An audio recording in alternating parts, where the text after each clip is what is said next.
the club is moving on to another chapter, it seems.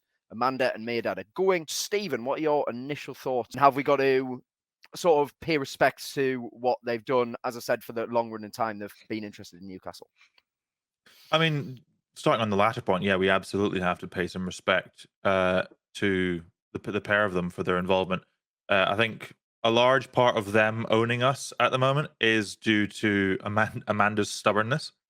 She's clearly she's clearly a woman who when she has her eyes set on something, she's really driven to get it. And obviously, I think there's a notable sort of quote that when she first came in to try and buy the club, that Mike Ashley or people in his camp had effectively labelled her a time waster and a tire kicker, and that she didn't have the funds to both buy and then fund the football club. She obviously then basically looked at those words and went, "Sure, bet." Went away, got the PIF involved, just came back to the table with one of the largest public investment funds on the planet, and went, "Do we have the money now?" And then obviously having to get by the what's the word, the procrastination and attempts to block it by other clubs and the Premier League. Eventually, the deal obviously went through, and I think overall, the gratitude that we need to have for them is largely comes from just the positive effect that they and the ownership have had on the club. We've gone from effectively apathy. We went far beyond anger and misery at Mike Ash's ownership, and people just stopped caring, which is probably the worst thing that can happen to a football club, is that people just stop caring about it. The tone, the communication, the attitude towards everything involved with it has been so positive. I think we absolutely can show them a ton of gratitude, and they leave not unexpectedly. I think it was always going to be a temporary deal that they would remain on day to day. We don't know. We can speculate a lot on why it's happened now, but it is happening now. And you can only assume that the structure at the boardroom is in such a state that it allows for a lot of succession planning, and we will probably be absolutely fine. Yeah, I think that's fair enough. So, I mean, the way I see it is, I think they were quite sort of the front face of Newcastle for quite a while. If you think about PIF, we don't really see Yasser Al-Rumayyan that much. It was always Amanda Staveley, for example, did all the interviews when the takeover first went through. You know, Mehrdad and Amanda have been at pretty much all of the games. So I suppose, Ryan, what are your thoughts on it? Were you surprised in any way? How would you reflect on their time at the club? I think there was, probably the initial surprise amongst the fan base. I think, like Stephen said, I think we all knew it was probably going to happen at some point, and it was always going to be a short-term thing, really, you know. But I think it was more the surprise at so sudden of announcement, and the fact that, you know, it just kind of came from nowhere, really. I think we had our inklings, you know, that maybe they might look to move away, obviously given they reduced the stake in the club anyway. But, you know, it was, you know, given that it came kind of just yesterday out the blue, I guess, so to speak, that it was all happening from several journalists, it was a bit of a surprise. I don't necessarily think, you know, it's going to affect the club in terms of us keep moving forward. I think what they have done, and like what Stephen says, is they deserve a lot of gratitude for bringing, you know, the fans back on board with the club and connecting the club. Because let's not get wrong, it's a massive, massive rebuild at Newcastle. You know, people will look at it and say, well, yeah, you're a Premier League club and, you know, things are not that bad. You can look at other examples, but the club did need a massive restructuring from top to bottom. It had, you know, look at the women's team, for example, that was practically non-existent, and they've come in, they've put their time, heart and soul into that and actually shown it the love that it deserves. So they deserve a lot of credit. And again, you know, I think we'll get a little bit more into some of the positives later on, but, you know, they took the chance on, for example, Eddie Howe. I think they were obviously instrumental in bringing Eddie to the club. You know, it was probably an appointment at the time that was questioned by some, given the fact that Howard, you know, in his previous job relegated Bournemouth. But, you know, they stuck with him, they backed him, they publicly backed him, and obviously it's paid dividends. I think they can look back at their, I guess, coming up to 3 years at the club with great pride, I guess, because, you know, they have set out in a way what they achieved to do, and that was to kind of get Newcastle back on the map, get people talking about them, and get the fans back on board, most importantly. when I look at Amanda and Mehrdad, there's a quote that sticks out to me when the takeover was first happening. It was in the Athletic article, George Corkin, and he was speaking to them, and they basically said that Newcastle was the last uncut diamond in the Premier League. They saw the potential in the club, and as soon as they actually got their hands on it, we became a Champions League club very, very quickly. So I think the dedication they've had to the club and the dedication to the people of the region as well has been absolutely incredible. But maybe if we're looking at Paul Mitchell coming in, Darren Ashworth going, there's a few more appointments. Do we just think it's maybe the club now starting to just move into its next phase of development? What do you think, Stephen? Yeah, I think that is absolutely what it is. I think that they've shown in their time in charge, basically, that they wanted to appoint people who could do the job for them and do it well. Obviously, we went out initially and got Dan Ashworth, and we had Darren Eales come in, both of whom very, very highly regarded, thought of very highly at the clubs they'd previously worked at and across football. The work that has been done by the club, you can't necessarily put down to just them, but a lot of it does involve them. They will have had a say or an input, or will have appointed the people who made the decisions. You look at Pete Silverstone, or you look at Darren Eales and the effect that they've had, and obviously the work they've been doing on the commercial side. Dan Ashworth has clearly put in a structure around the academy and recruitment that is already starting to pay some dividends. You look at Minter, and you look at the rate at which we're signing young players, along with a lot of the other positive changes. I mean, Ryan mentioned the focus on the women's team, and we still have people there as well. Sue Cumming has been with the club since 2017, is in place, and that ambition is still all there. So I think all the structure is there for the work to be done. And I think it's been mentioned before that like PIF have been involved in most, if not all, decisions at the club since the takeover. Everything's been run by them for a final say. So I think while the tone of the club may change and the way we communicate might differ slightly, I think that the overall ambition and the quality of decision making won't change. And you could even argue that PIF might go out and get a director to be their representative on the board who is experienced in football. We saw links when the takeover first went through that we were being linked to the likes of Gary Cook at City, who was their sort of global head of football at the City Football Group, and like they could easily go out and get a director if we felt that was needed to come in who was experienced in the game and who could sort of fill that void a little bit. But yeah, I think the structure is there. I think it won't negatively impact us much in anything other than an emotional way, considering we've already mentioned the gratitude we have to them for everything that's happened since the takeover. And then Ryan, I'm suppose thinking about the positive things. You mentioned the women's team, so we can probably touch on that a little bit as well, especially with Newcastle appearing to have signed some very good players heading into the new season. Amanda she was massively invested in making Newcastle's women's team a big deal.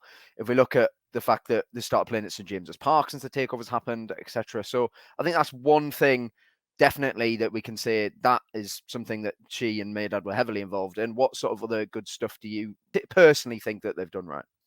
I think, well, obviously, like I'd mentioned, the women's team, and I think Eddie Howe as well. I think that was a big part. I think that's a massive factor, and I already mentioned it, but I don't think we can't understate the importance of that appointment, because we were in a dire spot.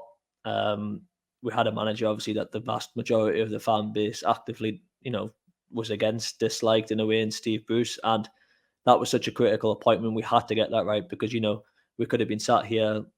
If we had got relegated, we wouldn't be sat here, having these conversations, talking about Champions League, etc. So they came in, there was a lot of pressure on their shoulders.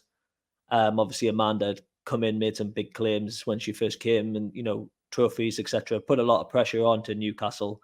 But I think what they did by getting Eddie Howe, and I think by allowing Eddie Howe to seemingly invest in the players that he wanted to invest in, it wasn't they haven't come in gung ho laden with an approach that we need to sign superstars. They've been quite clear in their communication from the start that they want to do this properly.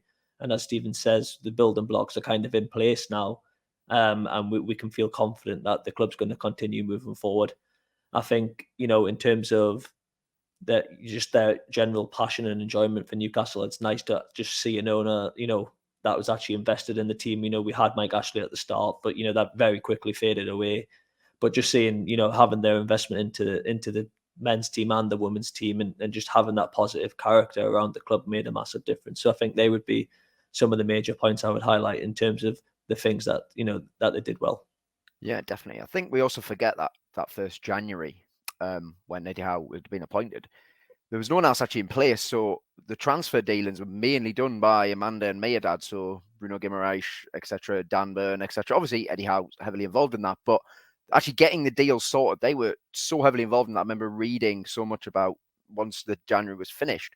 So you've got to consider at the early stages of the club, before we hired the director of football and Darren Eales, etc. They were actually so heavily involved in making these decisions actually, and then saved Newcastle, give Eddie Howe the tools he needed to make sure that we were comfortably safe, and then obviously pushed on. Stephen, any other massive sort of positives that stand out for you? I think it's hard to overlook the business side of it. I think the most obvious thing is bringing Adidas back home, effectively, as it were. Obviously, it wouldn't have just been them. Darren Eales and Pete Silverstone will have been heavily involved in those deals, and so will PIF. But being the face of the organization that brought them back, and the sheer scale of growth that we've had under them as well, they've had huge increases in commercial revenue each year, each of the 2 full years since the takeover. The plan that they've helped put in place at the club has clearly been working, and it looks like it will continue to work. We talk about them appointing Eddie Howe. I think it's also worth remembering that they haven't necessarily made perfect choices every time. Obviously, we know they publicly went for Unai Emery just before they went for Eddie Howe. But unlike a lot of ownership in the Premier League or in football in general, when they got that wrong, they fronted up and said, we got this wrong, we will learn from it. And then what they did was a U-turn completely. And now you can't get any information out of the club rather than us just doing things publicly. So they learned from that, and then they went from needing to learn a lesson to absolute best practice. They clearly know what they're doing. I think I think that sort of set the tone for a culture that will last well beyond them.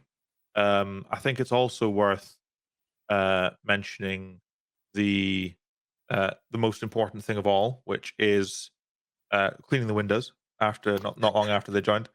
They cleaned the windows, which is the most important thing. They did lots of little quick wins to get the fans on side, which you'd think would be simple and easy to do, but a lot of clubs don't do them.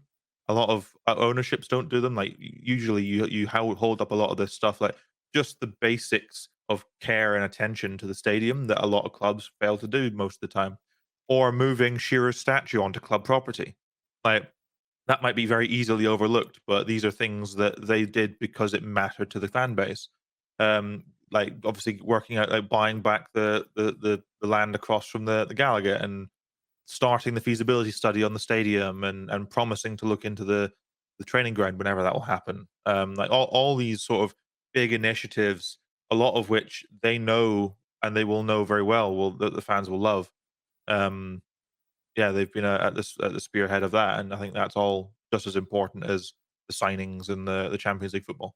The clean the windows thing, I remember sort of thinking, like, it's just a symbolic thing, and I think it just showed out how in tune they were maybe with the fans, and how as Newcastle fans felt so neglected by the previous ownership. The stadium was falling to bits, etc. Ryan, you mentioned Eddie Howe, and it always seemed like Amanda and Eddie Howe had a really good relationship. I mean, obviously basing it mainly off the Amazon documentary, which, let's be honest, basically a propaganda piece, but still, from that it seems like they had a close relationship. So I wonder what your thoughts are on this as well, like how this will impact the team, in the sense of maybe just not on the pitch so much, but maybe in the sense of how involved they were with the first team and with the first team staff. I think it was a point I was actually going to raise, and I was interested to hear your guys' opinion about how this could potentially actually affect Eddie Howe as well, because, they've been very public admirers of Eddie Howe, and that's not to say that there's people not inside the club that obviously admire Howe.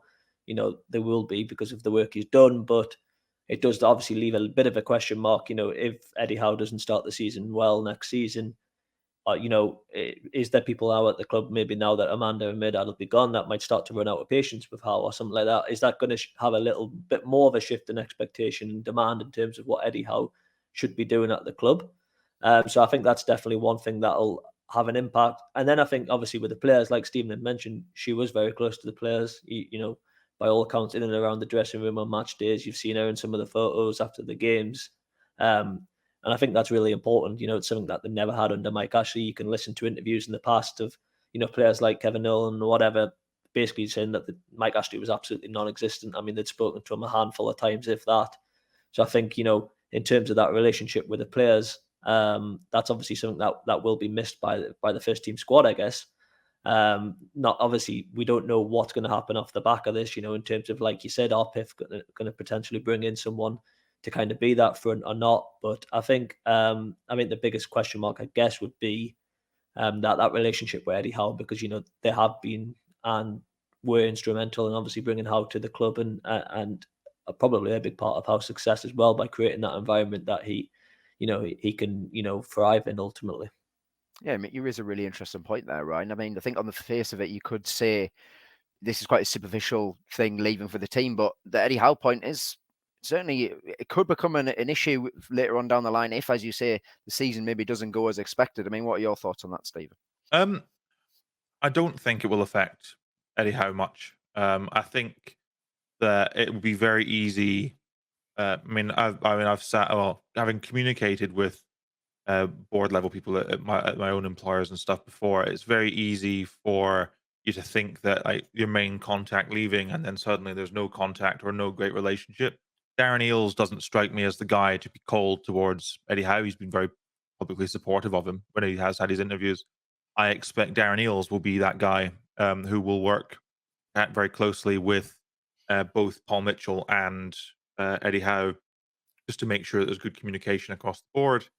I think I mentioned it earlier in terms of just starting the culture and getting it going with Amanda and Mehrdad.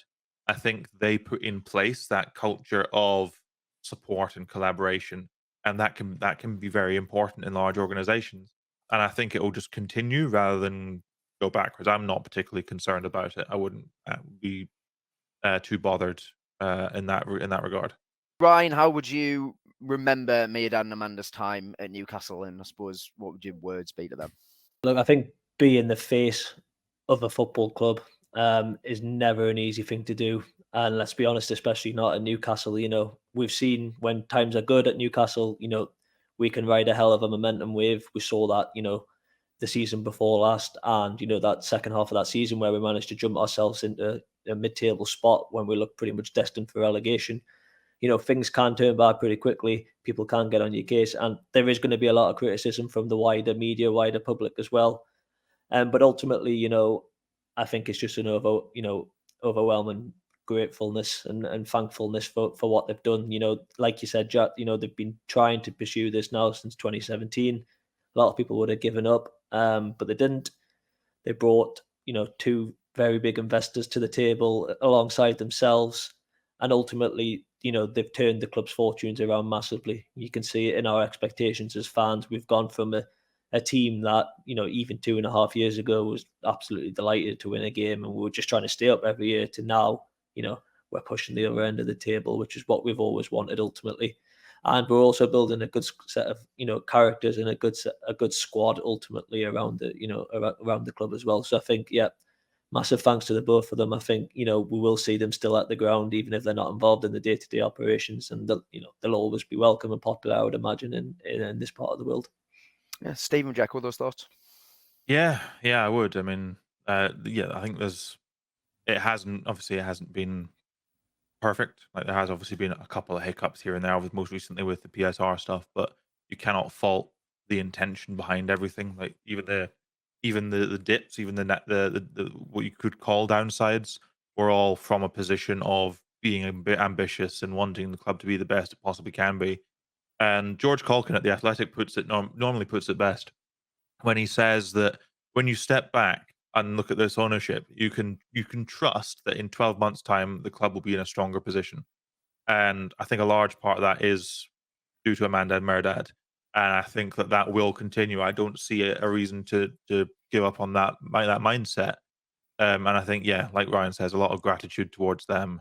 My abiding memory of them will be the image in my head of Mehrdad, Yasser Rahman, and Jamie Rubin playing keep ups on the pitch, and the noise that went past my right ear when we were at the women's cup semi final against Portsmouth at home, and final whistle blew, and Mark and I were in the press area, and we heard this wailing come past us on our right hand side, and Amanda was coming barreling down the stairs, just sort of wailing in excitement, and then running onto the pitch, and that's probably my abiding memory of that as well.